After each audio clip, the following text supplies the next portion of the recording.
Добрый осенний день, дорогие друзья. Из Кишинева, так, из осенних Буйкан от канала Кишинев Молдова и меня, Эдуарда Кара.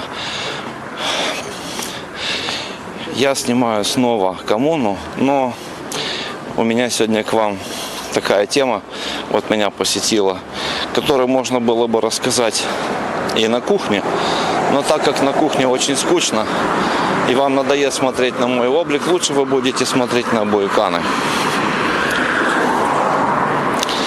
Сегодня сидел и напоролся на какой-то комментарий там по поводу диеты, не кушать после 6. И что-то у меня такое прозрение появилось. Вот знаете, вот говорят, что вот вредно кушать после 6 вечера или 7.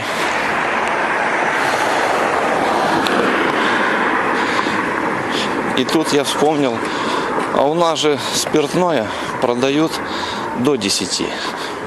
Это значит, до 10 часов вечера можно пить. После 10 часов вечера нежелательно пить. То есть самое благодатное время дня, суток, день, когда человек должен творить, созерцать и радоваться жизни, он затуманивает свои мозги алкоголем до 10 часов вечера. Я, к примеру, почти не пью, вообще не пью, только по редким праздникам, и только с дядей или с папой, и избегаю крепких напитков. Или же очень маленькую дозу хорошего крепкого напитка с хорошей не закуской, а едой. Потому что когда человек сыт, ему уже не есть и пить не хочется тем более. Так вот, я бы поменял бы этот закон о продаже спиртного. Я бы продавал бы его, к примеру, с 8 часов вечера. Потому что до 8 люди пребывали бы в трезвости и ясности ума.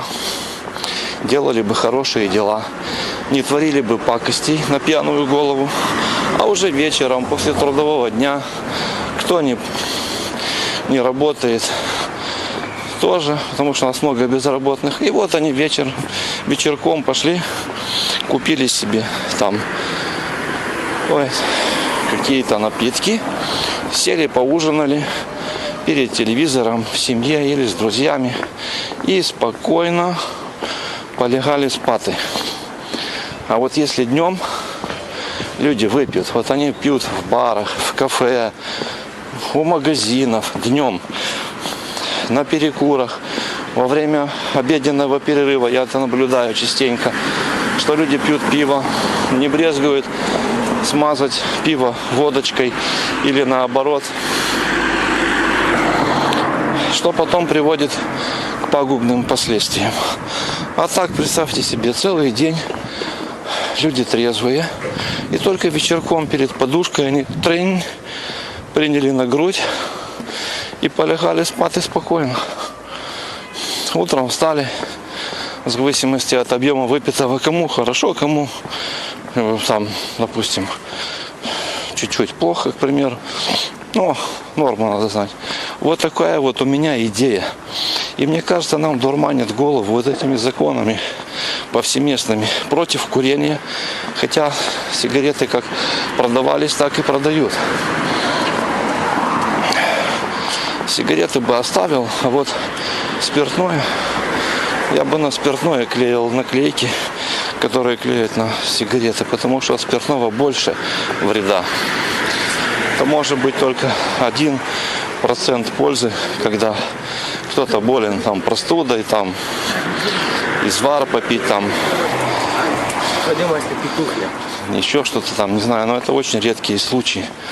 Как правило, алкоголь пользы никакой не несет, и все призывы о пользе водки, вина, пива, не что иное, как есть реклама и продвижение своего товара или вообще такой категории товаров, в общем, в целом. Клеили бы наклеечки на задней и передней стороне бутылок. Ставили бы красивые фотографии с авариями, катастрофами, драками, убийствами. И вот это было бы очень полезно. Ну или не ставили бы, потому что это давит на психику. Лучше просто не продавать спиртное днем. И это было бы, мне кажется, правильно. Вот мы потихоньку добрались с моей идеей до бывшего кафе «Жемчужины». Сейчас это Silver House ресторан. Очень красивый, где, помните, мы снимали с вами народную музыку, то есть классическую музыку в исполнении народников. Очень красивый ресторан, очень красивый ландшафтный дизайн такой, экстерьер. Наружное оформление очень красивое. Очень красивое. Сейчас будем проходить знаменитую наливайку в народе. По-культурному. Старое кафе. Вот оно слева. Тут раньше была такая вот кафешка, кондитерская, барчик, что-то в далекие времена, лет больше 20 лет назад, в торце «Жемчужины». Свобода 10/1, дом с левой стороны. Опять же, бывшая касса Мария. И вот тут справа в этом доме был советский овощной магазин с его неповторимым характерным запахом. Мы когда-то там что-то возмущались, там отворачивались, а сейчас бы я с удовольствием бы вкусил бы своим носом запах советского овощного магазина. Хопчики, аккумулятор красный. Это нехорошо. Сейчас мы зайдем в тень и выключимся. Спасибо, что у меня есть еще один с собой в сумке. Соня, не выключайся. Подобрались к 59-й школе. И на этом Соня помашет вам ручкой вместе с ее руководителем, носителем. Я не руководитель, а носитель. Так, все. Привет вам большой из Буякан, осенних Буякан, ноябрьских. Бабье лето, или как это, да, это бабье лето. Очень тепло сегодня, ветра нету. Очень комфортабельная погода для прогулок, общения, знакомств, встреч с друзьями, родными, близкими, одноклассниками, однокурсниками, сослуживцами и так далее и тому подобное.